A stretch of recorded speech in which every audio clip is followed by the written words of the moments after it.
ማርኮኛልና ክብርሽ ላንቺ ልገዛ ላመስግንሽ ማርኮኛልና ክብርሽ ላንቺ ልገዛ ላመስግንሽ ማርኮኛልና ክብርሽ ላንቺ ልገዛ ላመስግንሽ ማርኮኛልና ክብርሽ ላንቺ ልገዛ ላመስግንሽ ጤና ይስጥልን ክቡራን ተመልካቾቻችን እንደምን ዋላችሁ የጸበል ጻድቅ ሰዓታችን ነው ለዛሬ በዝግጅታችን ላይ ተገኝተው ለተጠየቀው ጥያቄ ምላሽ እየሰጡ ከኛ ጋር ቆይታ የሚያደርጉት መምህር ብሩክ መልሳቸው ሰባኪ ወንጌል ናቸው ለጥያቄዎቻችሁ ተገቢውን ምላሽ ታገኛላችሁ ከኛ ጋር ቆዩ ማርኮኛልና ክብርሽ ላንቺ ልገዛ ላመስግንሽ መምህር እንኳን ደህና መጡ እንኳን ደህና ቆየሽኝ አንተ ብዬ ልቀጥል ወይስ አንቱ ልበል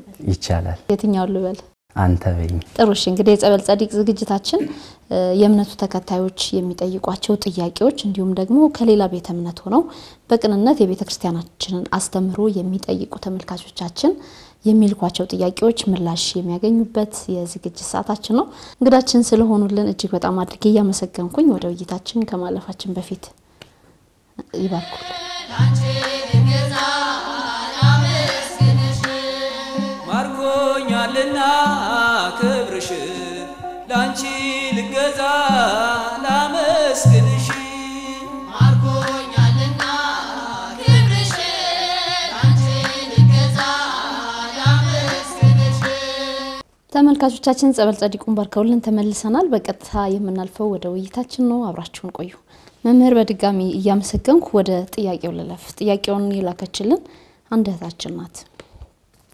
በሰንበት ትምህርት ቤት ያገለገልኩ ትምህርቴንም በጥሩ ሁኔታ እየተማርኩ ባለሁበት ወቅት ትላለች እህታችን በአጋጣሚ በአንድ ልጅ ፍቅር ወደኩኝ ልጁ ብዙ ጊዜ ከቤተክርስቲያን ሰዎች ጋር ይቀራረባል እናም ግንኙነታችን አደገና አረገዝኩ ቤተሰቦቼ ክፉኛ ዘኑብኝ ያው እንግዲህ ያለውን ሂደት ለማሳጠር ይመስላል እህታችን ዋናውን ጉዳይ ነው ላከችልን ቤተሰቦቼ ክፉኛ ዘኑብኝ ይባስ ብሎ ልጁ እኔ አንቺ ሃይማኖት ተከታይ ስላልሆንኩኝ ወይኔን መሳይ ካልሆነ ግን እዚህ ጋር እናቆም የሚል ምርጫን ሰጠኝ ይሄንንም ጉዳይ ቤተሰቦችና ጓደኞቼ ሲሰሙ የበለጠ ከኔ ራቁ ጠሉኝም በዚህ ምክንያት የተወለድኩበትና ያደግኩበትን ሰፈር ትቼ ጎዳና ላይ ወጥቼ እየለመንኩኝ ልጄን ማሳደግ ጀመርኩኝ ከቤተሰቦቼም ከጓደኞቼም ርቄ በቀቢጸ ተስፋ ውስጥ ነው ያለሁት ወደ ቤተክርስቲያንም ለመሄድ ሳስብ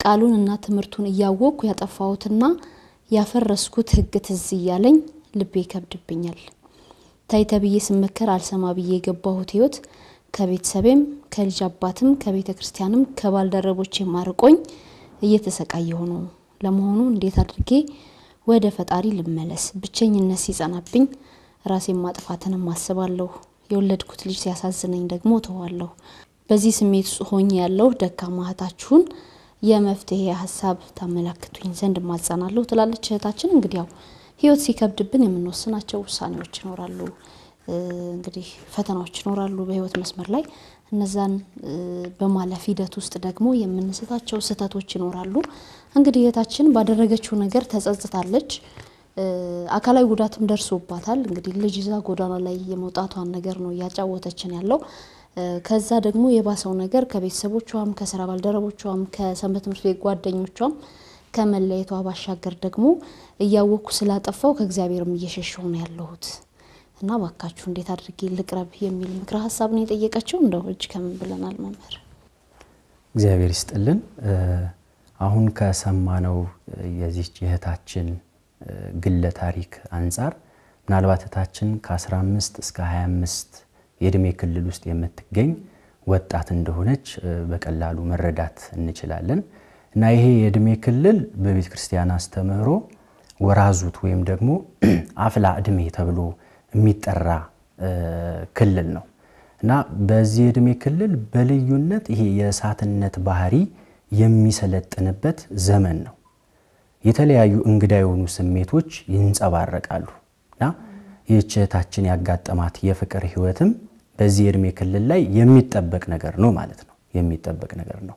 ቤተክርስቲያናችን የሚደንቀው ነገር የታመሙትን ታክማለች። ደግሞ ህመም ያላጋጠማቸውን ጤነኞቹን ደግሞ እንዳይታመሙ ትጠብቃቸዋለች።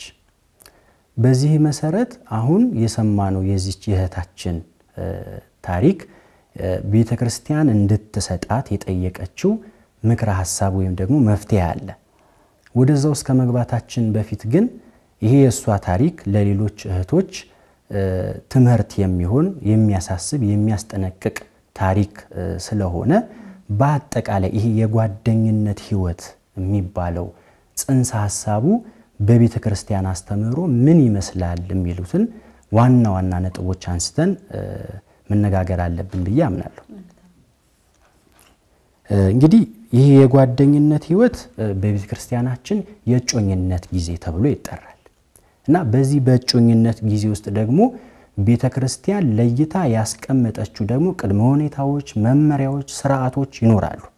ደግሞ በተለየ አንፃር ወደ ዓለም ስንሄድ ደግሞ ዓለም ለዚህ የጮኝነት ጊዜ ለፍቅር ህይወት ሰጥታ ያስቀመጠቻቸው ወደ 12 የሚጠጉ ትርጉሞች አሉት። ዋና ዋናዎቹ እንደ ሶስቱን እንኳን አንስተን ብንመለከት የመጀመሪያው ለፍቅር ዓለም የሰጠችው ትርጉም ምንድነው ከተባለ በስጋ ፈቃድ ላይ የተመሰረተ ነው ብላ ታምናለች እና ይሄ በልዩነት ተክለ ሰውነትን ወይም ደግሞ አቋምን ሰውነትን ያማከለ የፍቅር አይነት ነው። ብዙዎች ህይወታቸው የተመሰቃቀለበት የፍቅር ግንኙነት እንደሆነ ይነገራል ማለት ነው። ሁለተኛው ደግሞ ስሜታዊ ፍቅር ይባላል እና ይሄ ስሜታዊ ፍቅር በመጽሐፍ ቅዱስ በሁለተኛ ሳሙኤል ምዕራፍ 13 ላይ የተቀመጠውን የአምኖንና የተማንን ታሪክ ማንሳት እንችላለን። በመጀመሪያ ቆንጆ ስለሆነች ወዷት ነበር፣ ከሷ ጋር መገናኘት ፈለገ። ከአንድ ሰው ጋር ተማክሮ ብዙ ፕሮሰሶችን ሄዶ በስተፍጻሜው ግን ከሷ ጋር አብሮ ሊተኛ ችሏል። ልክ ከዛ በኋላ ግን የተፈጠረው ነገር ምንድን ነበረ? ቀድሞ ይወዳት ይንሰፈሰፍላት የነበረ አምኖን ወዲያውኑ ከሷ ጋር ከተኛ በኋላ ግን ጠላት ይላል። ይሄ ማለት ስሜትን ያማከለ የፍቅር ግንኙነት ነበረ ማለት ነው። አሁን ላይም ዓለማችን ላይ በስፋት የሚታይ ነው። ሶስተኛው ፉሊሽ ላቭ ወይም ደግሞ የሞኝ ፍቅር ተብሎ ይጠራልና ይሄ በተለየ ሁኔታ በአካል አይተዋወቁም፣ ሩቅ ለሩቅ ነው ያሉት። ነገር ግን በማህበራዊ ድረገጽ ፎቶ በመላላክ መልእክት በመቀያየር ብቻ ወደድኩሽ፣ ወደድኩ፣ አበርኩልሽ የሚሉት አይነት ህይወት ነውና ይሄ የሞኝ ፍቅር ተብሎ ይጠራል። እነዚህ ሶስቱ አሁን ላይ ምድራችን ላይ በደንብ ትልቅ ቀውሶችን እያመጡ ያሉ የፍቅር አይነቶች ናቸው። ወደ ቤተክርስቲያናችን ስንመጣ ደግሞ ይሄ የጮኝነት ጊዜ ወይም የፍቅር አይነት ሰጥታ የምትናገርለት ትርጉም ምንድነው ብለን ከጠየቅን ከትዳር በፊት ያለው የመጠናናት፣ የመተዋወቅ፣ የመግባባት እና ደግሞ ለወደፊት የሚታሰበው ለዛ ታላቅ የከበረ ህይወት ኃላፊነት የሚወሰድበት ቅድመ ዝግጅት የሚደረግበት እንዲሁም ደግሞ በምክረ ካህን የሚጀምሩት ነው ብላ ታስቀምጣለች። ይሄ የጮኝነት ጊዜ በቤተክርስቲያን ትርጓሜ እንዲህ ተብሎ ነው እንግዲህ የሚነገረው። የእግዚአብሔር መልክ በምድር ላይ እንዲታይ ጉዞ የሚጀምርበት ህይወት ነው ይሄ። ከዚህ ውጪ ደግሞ ትንሿ ቤተክርስቲያን የምትመሰረትበት ህይወት ነውና ለዛ የሚደክሙለት ድካም ነው ይሄ የጮኝነት ጊዜ። በተለየ ሁኔታ እግዚአብሔር አምላክ ደግሞ በአዳም ህይወት ውስጥም እንዲሁም በተለያዩ ቅዱሳኖች ህይወት ውስጥ ይሄ የጮኝነት ጊዜ ገልጦ አሳይቶናል። በመጽሐፍ ቅዱስም ላይ የተመዘገበልን ነው ማለት ነው። ስለዚህ ቤተክርስቲያን ይሄንን ትርጓሜ ታስቀምጥና ከጮኝነት በፊት እና ደግሞ ወደ ጮኝነት ውስጥ ከተገባ በኋላ ከነዛ ከሁለቱ ሰዎች ደግሞ ምን ይጠበቃል ብላ ደግሞ የምታስቀምጠው የተለያዩ መመሪያዎች አሉ። አሁን ያቺ እህታችን ምናልባት ከ15 እስከ 25 እድሜ ክልል ውስጥ ትሆናለች ብለን የተነሳንበት ሁኔታ አለ። ይሄ ለአቅመ ሔዋን ሳትደርስ የፍቅሩን ትርጉም በቅጡ ሳታውቅ ገብታበት ሊሆን ይችላል። አሁን ከጮኝነት በፊት መታሰብ የሚጠበቅባቸው ጉዳዮች አሉ። የመጀመሪያው ምንድነው ከተባለ ለዚህ ህይወት መጀመር ብቁ መሆንን ማሰብ ማረጋገጥ ያስፈልጋል። ለምንድነው የምንጀምረው ይሄንን ህይወት? ጥቅሙ ምንድነው? ዓላማውስ ምንድነው? ሜንታሊ ፊዚካሊ እነዚህ ነገሮች ብቁነታቸው መረጋገጥ አለባቸው። ለዚህ የፍቅር ህይወት ለዚህ የጓደኝነት ህይወት አእምሮ ብቁ ሆኖ መዘጋጀት ሳይችል ቀርቶ ወደዚህ ህይወት ከገባ የሚፈጠሩ ቀውሶች እጅግ በጣም ሰፊ እንደሆኑ ማወቅ ያስፈልጋል። ፊዚካሊም ደግሞ የሚጠበቅ ነገር ነው። አሁን ለምሳሌ አንድ ኤሌመንተሪ ሴት ተነስታ የፍቅር ህይወት መጀመር አለብኝ ብትል ይሄ የተሳሳተ ነው ማለት ነው። ፊዚካሊም ምን መሆን አለባት ማለት ነው? ያቺ ሴት መጠንከር አለባት፣ መብቃት መረጋገጥ አለበት ማለት ነው። ስለዚህ በዚህ ነጥብ ውስጥ የፍቅር ግንኙነት ወይም የጓደኝነት ህይወት ምንነቱን መረዳት ያስፈልጋል ማለት ነው። ግን አሁን ብዙ ጊዜ ብዙ ሰዎች ይሄንን የፍቅር ህይወት ወይም ደግሞ የጓደኝነት ህይወት በራስ አውድ በመረዳት ብዙ ነገሮችን ሲያደርጉ ይታያል። ይሄ በራስ አውድ መረዳት ምን ማለት ነው? ግዴለሽነት። ምን ችግር አለው? በሃይማኖት እኮ አይመስልሽም? ታይ ምን ችግር አለ? ዘፋኙም እኮ ያሉ የሚያስቀምጡት አለ። አንቺም በሃይማኖትሽ እኔም በሃይማኖቴ በቃ እኔ ለሱ ጽኑ ፍቅር ስላለኝ ተያይዘን ሲኦል እንገባለን እስከ ማለት ደረጃ ማለት ነው። ስለዚህ ከፍቅር ሃይማኖትን ማስበለጥ የመጣበትና የታየበት ነገር ነው። ያቺ ግለ ታሪኳን ያጋራችን እህታችንም ይሄንን ነገር አስቀድማ ማሰብ ባለመቻሏ ያ ሁሉ ቀውስ ውስጥ ገብታ ነበረ ማለት ነው። ከማን ጋር ነው ይሄንን ህይወት መጀመር አለብኝ የሚል ጥያቄ መመለስ አለበት። ይሄ ጥያቄ ሲመለስ ደግሞ መጀመሪያ ለድርድር ለንጽጽር መቅረብ የሌለበት ትልቁ ጉዳይ ምንድነው ከተባለ ሃይማኖት ነው። በሃይማኖት ትመስለኛለች ወይ በሃይማኖት ይመስለኛል ወይ ብላ መጠየቅ አለባት። ወንዱ መጠየቅ አለበት ማለት ነው። ያ ነገር ድርድር የለውም፣ ቅድሚያ መሰጠት የሚገባው ጉዳይ ነው ማለት ነው። ይሄም በመጽሐፍ ቅዱስ የተቀመጠ ነው። ኦሪት ዘዳግም ምዕራፍ 7 ቁጥር 3 ላይ እግዚአብሔር አምላክ ለሙሴ የሰጠውን ሕግ ብንመለከት ከነዛ ከማይመስሉት ከአሕዛብ ጋር ከነርሱም ጋር አትጋባ፣ ሴት ልጅህን ለወንድ ልጃቸው አትላክ፣ ወንድ ልጅንም ለሴት ልጃቸው አታጋባ የሚል ትእዛዝ ሰጥቶት እናገኛለን ማለት ነው። ስለዚህ ዓላማው ልዩ ነው። ሃይማኖት ቅድሚያ ስትደረግ ማለት ነው። ይህ ዓላማ ምንድነው ከተባለ መንግስተ ሰማያትን ርዕዮት ያደረገ የፍቅር ግንኙነት መመስረት ማለት ነው። ስለዚህ ይሄ ዓላማ ቅድሚያ መምጣት አለበት። ሃይማኖት ድርድር የሌለው ጉዳይ እንደሆነ መታወቅ ይገባል። ምናልባት ካስታወስነው ሶምሶን መጽሐፈ መሳፍንት ምዕራፍ 14 ላይ እማትመስለው ሴትን ገጥሞ መጨረሻ ላይ የገጠመው ነገር ይታወቃል። ቤተሰቦቹ ሲናገሩት ነበር፣ ተው ሲሉት ነበር። ከፍልስጤማውያን ጋር እኛ ህብረት የለንም እንዲያታድርግ ብለውት ነበር። ቆንጆ ስለሆነች በፍቅሯ ወደቀ፣ ወደሷ ሄደ። መጨረሻ ላይ ግን ህይወቱን አጥቶ ተመለሰ ማለት ነው። ስለዚህ ቤተሰብ በጎን የሚሰጠውን ምክር መስማት ትልቅ መሰረት የሚሆን ጉዳይ ነው። ይህች ሴት እንዳዋየችን ቤተሰቤ ነግሮኝ ታይተብያ አልሰማሁም ብላ ያስቀመጠችውን ጉዳይ ከዚህ አንፃር መመልከት እንችላለን ማለት ነው። ፈቃድ እግዚአብሔር መቅደም አለበት፣ በጸሎት መጠየቅ አለበት። ይሄ የእጮኝነት ፍቅር ከመጀመሩ በፊት ምክረ ካህንም ሊኖረው ይገባል ማለት ነው። በኋላ በእጮኝነት ጊዜስ ምን ይጠበቃሉ የሚሉት ነገሮች ምክረ ካህኑ መቀጠል አለበት። ያለ ምክረ ካህን ይሄንን የእጮኝነት ጊዜ ማሳለፍ እጅግ በጣም ከባድ ነው። ለዚህ አባቶች ምሳሌ ይመስሉለታልና አንድ በባህር ላይ ያለች መርከብ ያለ ቀዛፊ መድረስ ወደምትፈልገበት ቦታ መድረስ አትችልም። ይሄ ህይወት የባህር ህይወት ነው። ቀዛፊው ደግሞ የመርከቡ ካፒቴን ብለን የምንጠራው ከሌለ መርከቧ መንቀሳቀስ እንደማትችል ሁሉ ለዚህ ባህር ለተባለ የእጮኝነት ህይወት ደግሞ ቀዛፊው ማን ነው ከተባለ ካህኑ ነው።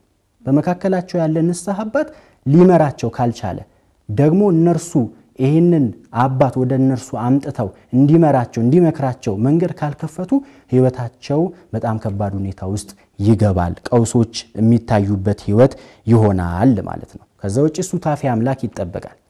ሱታፊ አምላክ ምን ማለት ነው?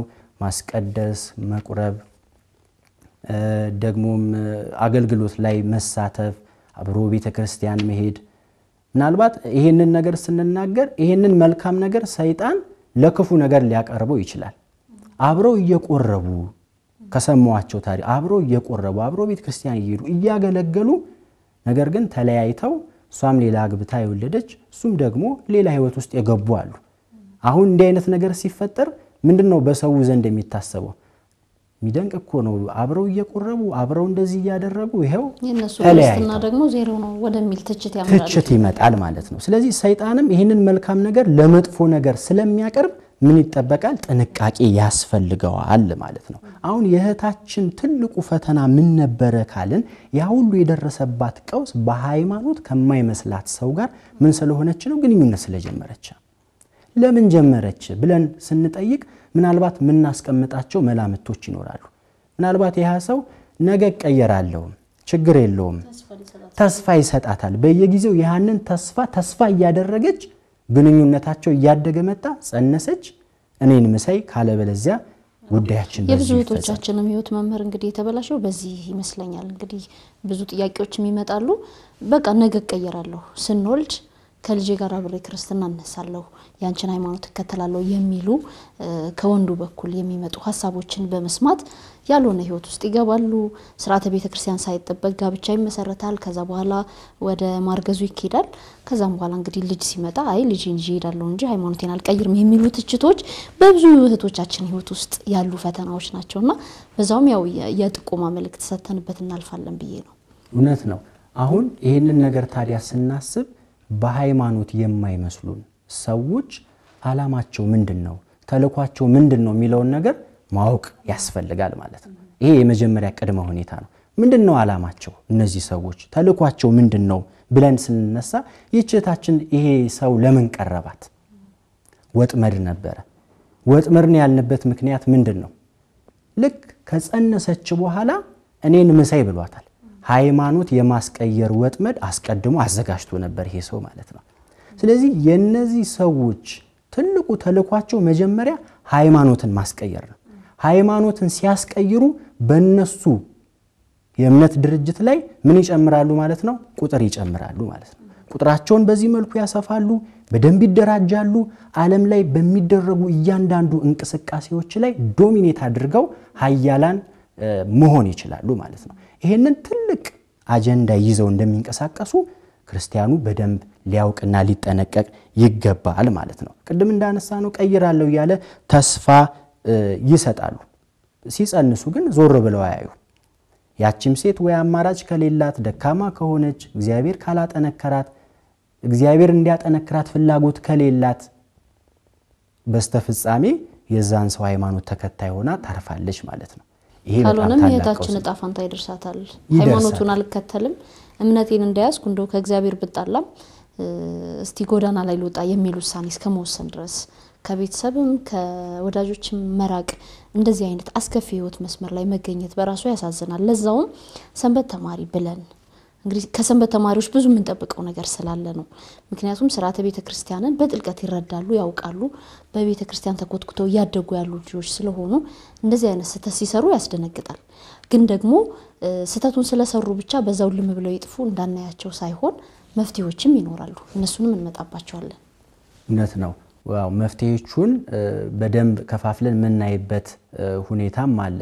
ግን አሁን ይህች እህታችን ወደዚህ ህይወት ከመግባቷ በፊት በሃይማኖት ከማይመስላት ሰው ጋር ወደ ፍቅር ግንኙነት ከመግባቷ በፊት ይጠበቅባት የነበረ አንድ ትልቅ ነገር ነበረ። ምንድነው? ይህ ሰው በጣም እንደሚወዳትና እንደሚያፈቅራት ህይወቱን አሳልፎ መስጠት የሚችል ወንድ እንደሆነ ገና የፍቅር ግንኙነት ውስጥ ሳይገቡ ከጅምሩ ሊነግራት ይችላል። ያኔ የሷ መልስ ምን መሆን ነበር የነበረበት ካልን እርሱ በቃል ደረጃ የተናገረውን ለሷ ያለውን ፍቅር በተግባር ገልጦ ማሳየት የሚችለው የእርሷን እምነት ተከትሎ ተጠምቆ ደርሷ ሲመጣ መሆኑን አስረግጣ መናገር ነበረባት። ስለዚህ ቅድም ያነሳ ነው ለሃይማኖት ምን መስጠት ብለናል? ቅድሚያ መስጠት የሚለውን ነገር ማሰብና ማስተዋል ያስፈልጋል። በነገርሽ ላይ ይሄንን በማድረጋቸው ሽልማት ይበረከትላቸዋል፣ ሽልማት ይሰጣቸዋል፣ ሀብት ንብረት ይሰጣቸዋል። አንድ ሰው ወደኛ ማህበር ጨምራቸዋል ተብለው ማለት ነው። ይሄን ያክል የተደራጀ ነገር ስላለ ክርስቲያኑ ነቅቶ ይሄንን ነገር መጠበቅ አለበት ማለት ነው። ስለዚህ በዚህ ሰው የተነሳ ያቺ እህታችን ታሪኳን ያጋራችን ብዙ ቀውስ ውስጥ ገብታለች። እነዛ ቀውሶች ቀላል የሚባሉ አይደሉም። እንደውም ከፋፍለን ለመመልከት ብንሞክር ቤተክርስቲያን ላይ የመጣ ችግር አለ፣ ማህበረሰብ ላይ የደረሰ ቀውስ አለ፣ ቤተሰብ ላይ የደረሰ ቀውስ አለ። ከዛ በኋላ እሷም ላይ የደረሰ ቀውስ አለ። ቤተክርስቲያን ላይ የመጣ ችግር ምንድነው ከተባለ ቤተክርስቲያን በዚህ የተነሳ አንድ ምዕመን አጣች፣ አንድ ልጇን አጣለች። በመጽሐፍ ቅዱስ ላይ ተቀምጦ እንደምናገኘው የአንድ ኃጥእ በንስሐ መመለስ ለሰማይ መላእክት ምንድነው ተብለናል? ደስታ ነው ተብለናል። ስለዚህ አንድ ሰው ደግሞ አጣች ማለት ቤተክርስቲያን ለቤተክርስቲያንም ሐዘን ነው፣ ለሰማይ መላእክትም ደግሞ ሐዘን ነው ማለት ነው። አንድ ምዕመን አጣለች። ከዛ ውጪስ ይህች ሴት ስትነሳ የሰንበት ትምህርት ቤት ተማሪ እንደሆነች ነግራናለች። በማህበረሰቡ ዘንድ ምን አይነት ነገር ይከሰታል? ሁለተኛ ልጄን ሰንበት ትምህርት ቤት አልልክም፣ የላኩ ካሉ ደግሞ እግርሽን እንዳታነሽ። ስለዚህ ማህበረሰቡ ለዚህ ለሰንበት ትምህርት ቤት አገልግሎት ያለው ክብር ያለው ቦታ ምን ይሆናል ማለት ነው? ይወርዳል ማለት ነው። ቤተክርስቲያን ሌላ ሁለተኛ ችግር ይገጥማታል በዚህ ማለት ነው። ስለዚህ ቤተክርስቲያን ላይ እነዚህ ችግሮች ተፈጥረዋል። ወደ ማህበረሰቡ ስንመጣ ማህበረሰቡ ላይ የገባው ቀስ ምንድነው ከተባለ በአንድ ማህበረሰብ ውስጥ እሴት አለ። በዛ እሴት ደግሞ መስተጋብር አለ። በአንድነት የሚኖሩበት፣ የሚረዳዱበት፣ የሚቻቻሉበት፣ በፍቅር የሚኖሩበት እሴትና ህይወት አላቸው። ይሄ ነገር ግን ሲፈጠር መፈራራት ይመጣል፣ አለመተማመን ይመጣል። በይ ከዛ ልጅ ጋር እንዳላይሽ፣ አንተም ወደዛች ቤት እንዳትደርስ፣ እንዲህ ያለ ያለመተማመን ሁኔታ በማህበረሰቡ ዘንድ ይፈጠራል። ከክርስቲያኖች ዘንድ የሚጠበቅ የኦርቶዶክሳዊ ቤተሰብ ተብሎ የሚጠራው ነገር ማህበረሰብ ላይ ማሳካትና ማስፋት ማጠንከር አይቻልም ማለት ነው። ህብረቱ ይሳሳል። በማህበረሰቡ እንደዚህ አይነት ቀውስ መጥቷል። በቤተሰቡና በእሷ የመጣውን ቀውስ በሶስት ከፍለን መመልከት እንችላለን።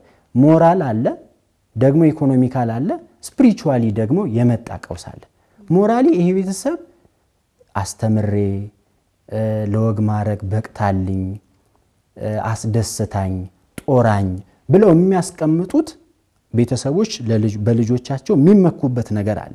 ስለዚህ ያን ነገር አጡ ማለት ነው። ሞራላቸው ወደቀ ማለት ነው። ልባቸው ተሰብሯል።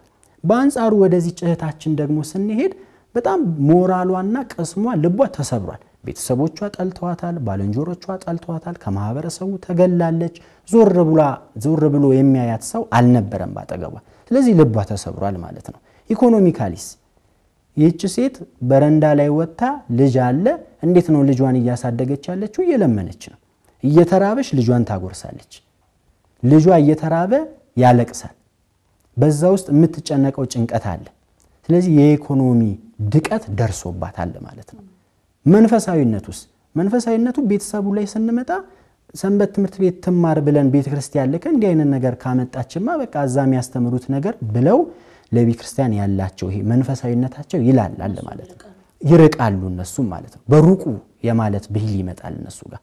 ይህች ሴትም ጋር ስንሄድ ያን ሁሉ ነገር ተምሬ አውቄ ትእዛዙን አፍርሼ እንዴት ልመለስ የሚል መንፈሳዊ ዝላት አጋጥሟት ተመልክተን ጸጸቱ በጎ ቢሆንም ግን ደግሞ መራቋ ራሱን የቻለ ሌላ ችግር አለ ማለት ነው። ያ ችግር አለ። ስለዚህ እነዚህ ሁሉ ነገሮች ተፈጥረዋል። የሚደንቅሽ አንድ ወዳጄ አለ የነገረኝ እውነተኛ ታሪክ ነው።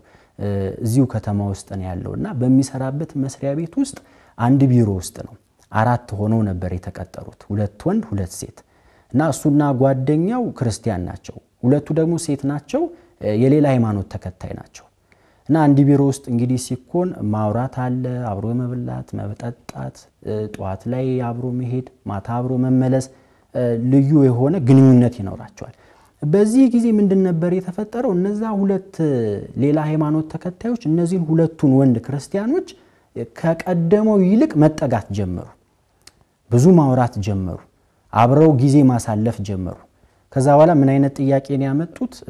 ከናንተ ጋር የፍቅር ህይወት መጀመር እንፈልጋለን። እና ይሄ ወዳጄ እንደዛ ብላ ጠየቀችው። አንቺ እኮ በሃይማኖት አትመስይኝም፣ እኔ ደግሞ ክርስቲያን ነኝ፣ እንዴት ነው የሚሆነው? ችግር የለውም፣ እኔ ሃይማኖቴን እቀይርልሃለሁ፣ መጀመሪያ ይሄንን ሪሌሽን እንጀምር ነበር ያለችው። እና እሱ የተወሰነ በቤተክርስቲያን ዕውቀትም ያለፈ ልጅ ነበርና ይሄን እንደማይሆን አስረግጦ ነግሯት በጣም ብዙ ተከራክረው አርቋታል። ከዛ መጨረሻ ላይ ቀስ ብሎ ሲያወጣጣ በኋላ ከጀመርን በኋላ ሃይማኖቱን ይቀይርልኝ ነበር ብላ ስትናገር ሰማት ማለት ነው። ያ ጓደኛው ግን ትንሽም እንኳን ዕውቀት ስላልነበረው በዛች ሴት ተታለለ። አብሮ የፍቅር ግንኙነት ጀመሩ፣ ሃይማኖቱን ለወጠ ማለት ነው። ስለዚህ እንደዚህ አይነት ተልእኮች ስላሉ መጠንቀቅ ያስፈልጋል። ብዙ ቀውሶች ያመጣሉ። አሁን ከፋፍለን ያስቀመጥናቸው ቀውሶች መነሻቸው ይሄ ስለሆነ አሁን ላይ በስፋት ማለት ነው። አሁን መፍትሄው ምንድነው መሆን ያለበት? ትልቁ ነጥብ ይሄ ታችንን እንደው ምናልባት እድሉ ገጥሟት ይሄንን ፕሮግራም እንግዲህ ወደኛም ጥያቄውን የላከችው መፍትሄ ፍለጋ ስለሆነ የማየት እድሉ ቢገጥማት እንደው ምን አይነት መልእክት ነው እናስተላልፍ የምንችለው? እንግዲህ ከእግዚአብሔር ተሸሽቶ የትም አይደረስም። ቃል እግዚአብሔርን ስትሰማ፣ የቅዳሴ ድምጽ ስትሰማ፣ የመዝሙር ድምጽ ስትሰማ ራሷን ትወቅሳለች፣ ራሷን ትጠላለች። ምክንያቱም እኔ ሰንበት ተማሪ ነበርኩ፣ ከኔ አይጠበቅም ነበር፣ በህይወት ተሸውጃለሁ፣ ስለዚህ እግዚአብሔርን ቀና ብዬ ማየት አልችልም የሚል ቀቢጸ ተስፋ ውስጥ ነው ያለችው እህታችንና ለሷ የሚሆን መልእክት እንደው መፍትሄው ምንድነው የሚለውን እናንሳና እናጠቃልላለን። ቤተክርስቲያን ብዙ መፍትሄ አላት። ወደዛ ከመግባታችን በፊት እህታችን መፍትሄ ብላ የወሰደችው ነገር ምን ነበር የሚለውን እናንሳ። ይሄ ችግር ሲያጋጥማት መፍትሄ ብላ ያሰበችው ራሷን ማጥፋት ነበር። አሁን ራሷን ልታጠፋ እንደሆነ ሰው ሰማ። ከዛ ከሰው ዘንድ ምን አይነት ሪስፖንስ ወይም መልስ ነበር የሚጠብቀው? አይ በቃ እግዚአብሔር ከርሷ ጋር አይደለም፣ ርቋታል፣ ችኳ ኃጢአተኛ። በእኛ ማህበረሰብ ዘንድ የተለመደ ነገር አለ፣ መፍረድ፣ መተቸት በለው ነው። ነገር ግን በዚህ ችግሯ እንኳን እግዚአብሔር አምላክ ምን ያክል አብሯት እንደሆነ መረዳት እንችላለን፣ ማስተዋል እንችላለን። ራሴን ላጥፋ ብላ ነበር፣ ራሷን ግን አላጠፋችም። እንዴት አላጠፋችም ካልን እሷ ምን ብላ ነበር መልስ የሰጠችን? ያ ምስኪን ልጄን ስመለከተው አዘንኩለት። አየሽ፣ ራሷን እንዳታጠፋ ልጇን አሳሰባትና እግዚአብሔር ጠበቃት ማለት ነው። እግዚአብሔር ጠበቃት። ከዚህ ውጪ ብዙ ጊዜ ጠብቋታል። በፈተናዋ መሃል በረንዳ ላይ ወጣ ነበር። ልጇን በረንዳ ላይ ነው የወለደችው። ሰው የላትም። ይህች ሴት በምትወልድበት ጊዜ ልትሞት ትችል ነበር። እግዚአብሔር ጠብቋታል ማለት ነው። አየሽ፣ እግዚአብሔር በችግር ውስጥም ብንሆን እርሱ አብሮን እንደሆነ ከዚህች ሴት መማር እንችላለን ማለት ነው። ራሴን ላጥፋ ብላ ልጇን አሳስቦ እንድትመለስ አድርጓታል። ልክ እንደ መጽሐፍ ቅዱስ ላይ እንደተቀመጠልን እንደ ዮሴፍ ማለት ነው። ዮሴፍ ብዙ ችግር ገጥሞታል። ከወንድሞቹ ከቤተሰቦቹ ከብዙ ቦታ ችግር ገጥሞት ነበር። በችግሮቹ መሃል ግን እግዚአብሔር አብሮት ነበር። ፍጻሜውን ተመልክተናል። ስለዚህ እግዚአብሔር አምላክ ከርሷ ጋር እንደነበረ ማወቅ ችለናል። ቃሉን ተምሬያለሁ፣ አፈርኩኝ፣ እንዴት ልመለስ አለች። ለምን አፈርሽ ማለት አንችልም። የሚሰማት ስሜት እኛም በሷ ቦታ ብንሆን ስለሚሰማን ሰውነን ደካማንን ይሰማናል። ግን ምንድነው ቃሉን ተምሬ አፈርኩ እንዴት ልመለስ ብላ ምን ያህል የአምላክን ቃል የእግዚአብሔርን ቃል የቤተ ክርስቲያንን ትምህርት እንደተማረች አድርጋ ነገር ግን ላለመመለሷ ይህንን ምክንያት አቀርባለች። እንደውም ይሄ ምክንያት ያቀረበችው ምክንያት ለመመለሷ መንደርደሪያ ነው የሚሆነው። መንደርደሪያ ሆኖ ነው የሚገኘው ማለት ነው። ቢያንስ የተወሰነ ዕውቀት አለ፣ የተወሰነ የምታውቀው ነገር አለ። በትንሹ የእግዚአብሔርን ፍቅር ታውቃለች። በቤተ ክርስቲያን ውስጥ የተወሰነ ፍቅሩን ቀምሳለች ማለት ነው። ስለዚህ ይምረኛል አባቴ፣ ኃጢአትን የማይቆጥር አምላክ ነው ያለኝ ብላ ለመመለስ መንደርደር የምትችልበት ሁኔታ ላይ እንዳለች ማሰብ አለባት ማለት ነው። ምህረቱን ታስበው የእግዚአብሔር ምህረት እንደው በሰው አይምሮ ታስቦ ለመናገር ለማስረዳት ከባድ። እግዚአብሔር አምላክ ሆኖ ሳለ ወረደ፣ ተወለደ፣ በየጥቂቱ አደገ፣ ለኛ ሲል መከራን ተቀበለ፣ በቀራንዮ አደባባይ እንደ ብራና ተወጥሮ ስጋውን ቆረሰ፣ ደሙን አፈሰሰ፣ ወደ መቃብር ወረደ። ይሄን ሁሉ ነገር ያደረገው ለማን ሲል ነው? ለሰው ልጅ ሲል ነው ማለት ነው። ስለዚህ እግዚአብሔር አምላክ ለሰው ልጅ ያለውን ፍቅር ማሰብ እኛ በህይወታችን ውስጥ የምንፈጽማቸው ኃጢያቶች ረስተን ተጸጽተን ወደ እርሱ እንድንመለስ ያደርገናል ማለት ነው። ምህረቱን ማሰብ ትልቅ ነገር ነው። ሉቃስ ወንጌል ምዕራፍ 15 ላይ ሁላችንም የምናውቀው ታሪክ አለ። ያ የጠፋው ልጅ በቤቱ ምንም አላጣም፣ ሁሉ ነገር ተሟልቶለታል። ነገር ግን ድንገት ተነስቶ ልውጣ አለ። ገንዘብ ስጠኝ አለው። ገንዘብ ተቀብሎ ወጣ። ገንዘቡን በተነ፣ ጨረሰ። በኋላ የጭንቅ ቀን መጣ። የሚበላው አጣ። ለእሪያዎች የሚቀርበውን ፍርፋሪ እንኳን ማግኘት አልቻለም ይለናል መጽሐፍ። ከዛ በኋላ ግን ይሄ ሁሉ ነገር ፈተና ሲጸናበት ሲደራረብበት ግን አንድ ውሳኔ ላይ ደረሰ። ለሄድ ወደ አባቴ ቤት እፈቅዳለሁ አለ። ቁርጠኝነት ያስፈልጋል ማለት ነው። በቃ ወደ አባቴ ቤት መሄድ አለብኝ ብላ መቁረጥ አለባት ማለት ነው። ይሄንን ቁርጠኝነት ሲናገር ተጸጽቷል፣ አዝኗል በሰራው ስራ። ነገር ግን ወደ አባቱ ቤት መሄድ እንዳለበት ግን አምኗል። ምናልባት የሰራችው ስራ ኃጢያት ነው።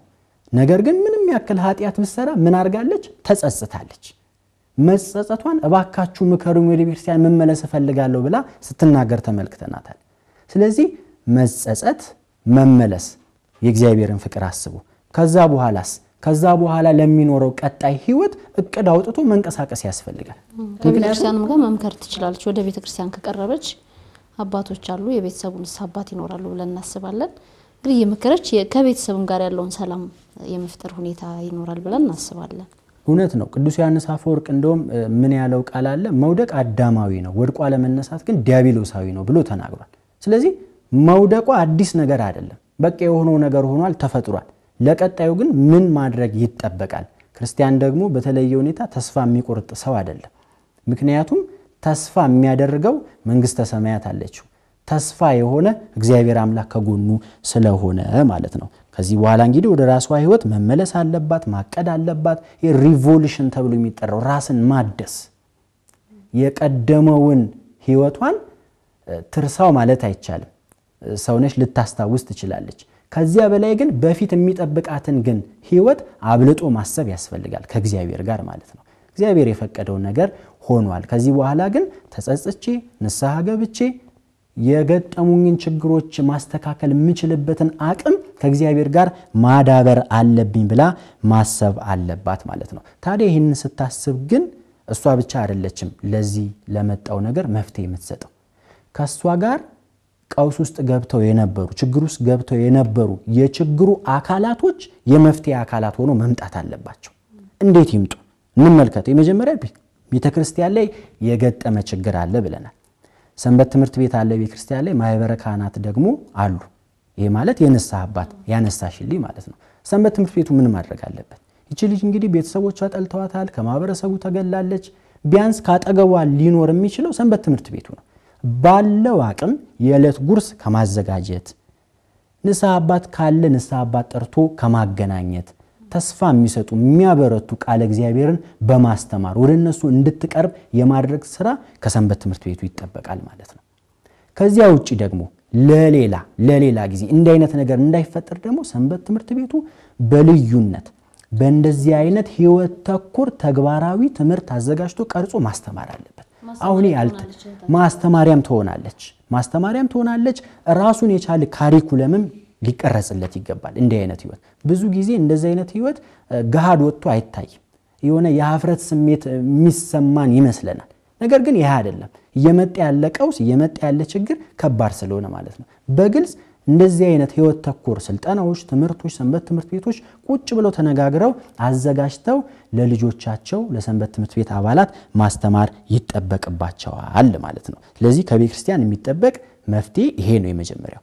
ሁለተኛ ላይ ደግሞ የምናነሳው አሁን ብዙ ጊዜ የምንታዘበው ንስሐ አባቶች የምንላቸው ካህናት ብዙ ጊዜ ወደ ሰዎች ቤት በሚሄዱ ጊዜ እናትና አባትን ነው ብዙ ጊዜ የሚያወሩት። ከነሱ ጋር ተጫውተው የሚያወሩት ነገር አውርተው ይወጣሉ። ልጆች አይታዩም እዛ ጋር። ይሄ ብዙ ጊዜ በደንብ ሳይታይ ችግር እየፈጠረ ያለ ነገር ነው። ስለዚህ ልክ እንደውም ከእናትና ከአባት ይበልጥ በቤት ውስጥ ያሉት ልጆች ምን ላይ ናቸው፣ ምን ይሰማቸዋል ብለው ቀርበው ምን ማድረግ አለባቸው? ካህናት ማውራት አለባቸው፣ ማውራት ይጠበቅባቸዋል። በሶስተኛ ደረጃ የችግሩ ተካፋይ ቤተሰብ ነበር። ከቤተሰቡስ ምንድነው የሚጠበቀው? በርግጥ የገጠመው ነገር ከባድ ስለነበረ በእነሱም ላይ ላንፈርድ እንችላለን። ጊዜያዊ ስሜታዊ ሆነው እንድትወጣ አድርገዋታል፣ አግልለዋታል፣ ተናግረዋታል። ሸሽታ እንድትወጣ ሆናለች። ስለዚህ ለወደፊት ቤተሰብ የልጅ አስተዳደግ ላይ ትልቅ ስራ መስራት ይጠበቅበታል ማለት ነው። ኦፕን ሪሌሽን ሊኖረው ይገባል ከልጆች ጋር።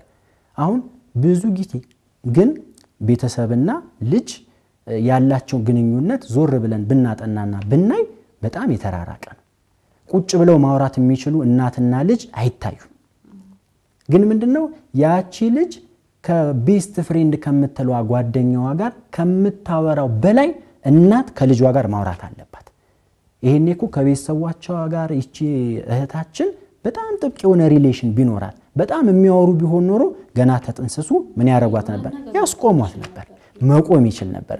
ስለዚህ ቤተሰብ ለልጆቹ የሚሰጠውን ጊዜ መለየት አለበት። በደንብ ሊቀርባቸው ይገባል። ልጆች ባይቀርቡ እንኳን ቤተሰብ ቀስ ብሎ መንገድ ፈጥሮ መንገድ ከፍቶ መሄድ አለበት፣ ማውራት አለበት። እንደ አይነት ቀውሶች እንዳይመጡ በደንብ መከላከል ስለሚችል ማለት ነው። አሁን ከረንትሊ አሁን ላይ ግን ለሷስ ምን ማድረግ አለባቸው? በቃ የሆነው ሆኗል። እንዴት ነው ከነዚህ ከአምስቱ ጣት ይሄኛው ጣቴ ቢታመም ልቁረጠው አልልም። ብቆርጠው ህመሙ ለሁሉም ጣቴ ነው። ስለዚህ ይህች ሴት አንዱ የቤተሰብ አካል ነች። ችግር ደረሰባት። ለዚህኛው ጣቴ ከነዚህ የበለጠ እንክብካቤ ማድረግ አለብኝ አይደለ? ህክምና ልሰጠው ይገባል። ስለዚህ በተለየ ሁኔታ ለሷ ህክምና መስጠት አለባቸው። አይዞሽ ማለት አለባቸው። ይሁን እኛ ከጎንሽ አለን ብለው ማበርታት ይጠበቅባቸዋል ማለት ነው። ደግሞ ቤተሰብ ትንሿ ቤተክርስቲያን ተብላ ትጠራለች አይደለ?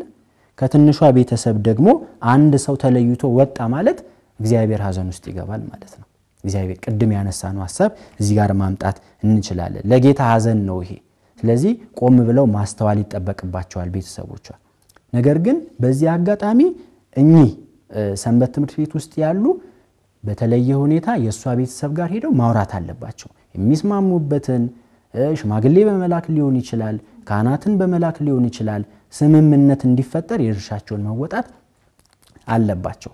ሶስተኛው የቀውሱ ተካፋይ የነበረው ማህበረሰቡ ነው ብዬሻለሁ። አሁን ማህበረሰቡ በጎ ማህበረሰብ መነሻው በጎ ቤተሰብ እንደሆነ ይታወቃል። ለበጎ ቤተሰብ መነሻው ደግሞ በጎ ሰው ነው። በጎ ሰው ከሌለ በጎ ቤተሰብ አይኖርም። በጎ ቤተሰብ ከሌለ በጎ ማህበረሰብ መፍጠር አንችልም።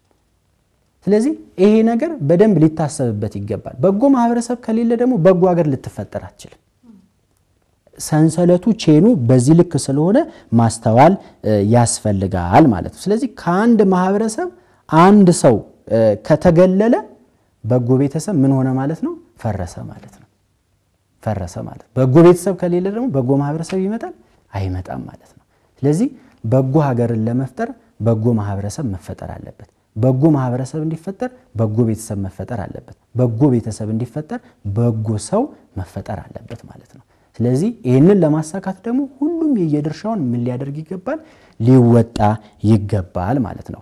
ህጋዊ ያልሆነ ወላጅ እኮ ሊኖር ይችላል። ህጋዊ ያልሆነ ወላጅ ሊኖር ይችላል። በህጋዊ ባልሆነ ወላጅ የሚገኝ ልጅ ግን ህጋዊ አይደለም ማለት ግን አንችልም። ልጁ ህጋዊ ነው። ስለዚህ ለልጁ እንኳን ሲሉ ማህበረሰቡ ከማግለል፣ ከመዘበት፣ ከመፍረድ፣ ከመተቸት ወጥቶ ማስማማት ከቤተሰቡ ጋር ቢያንስ እኮ ልጅ አለ ሽማግሌ መሆን መቻል ይችላሉ። ስለዚህ ይሄን ነገር ማሰብ ይጠበቃል። ድርሻችንን መወጣት ካለብን እነዚህን ችግሮች እንዳይፈጠሩ ማድረግ እንችላለን ማለት ነው። እጅግ በጣም አድርገን እናመሰግናለን። እንግዲህ እህታችን ህይወት ብዙዎችን ያስተምራል፣ ብዙዎችን ያነጻል ብለን እናስባለን። ይሄን ስንል ግን እንደው ሰንበት ተማሪዎች እንዲናቸው እያልን አይደለም። ሰንበት ተማሪዎች በዓለም አቀፍ ደረጃ ተጽዕኖ ፈጣሪዎች ለቤተ ክርስቲያን በሰበካ ጉባኤ ውስጥ በአገልግሎት ውስጥ ገብተው ዛሬ ለቤተ ክርስቲያናችን ለመቀጠሏም ትልቁን መሰረት እየጣሉ ያሉ ጠንካራ ወጣቶች ስብስብ ስለሆነ እነሱን ለማለት አይደለም። ግን ያው ከስንዴ መሃል እንዲሉ አንዳንዴ እንዲህ አይነት ፈተናዎች ላይ መውደቅ አለና በእንደዚህ አይነት ህይወትም ገና ጅማሮ ላይ ያሉ እህቶች ይማሩበታል ብለን እናስባለን። ወንድሞችም እንዲሁ እንግዲህ ከዝግጅታችን ጥሩ ትምህርት ያገኙበታል ብለን ተስፋ እናደርጋለን። መምህር እንግዳችን ስለነበሩ ስለሰጡን ሐሳብና ምክር እጅግ በጣም አድርገን ነው የምናመሰግነው። ክብር ያድልል። ተመልካቾቻችን ለዛሬ የነበረን የጸበል ጸዲቅ ዝግጅታችን የተከታተላችሁትን ይመስል ነበር። እንግዲህ ከዝግጅታችን ብዙ ጠቃሚ ትምህርት እንዳገኛችሁ ተስፋ እናደርጋለን። ቀሪ ማህበረ ቅዱሳን ቴሌቪዥን መርሃ ግብራት ወደ እናንተ መድረሳቸውን ይቀጥላሉ። በእኛ በኩል አበቃን። ይቆየን።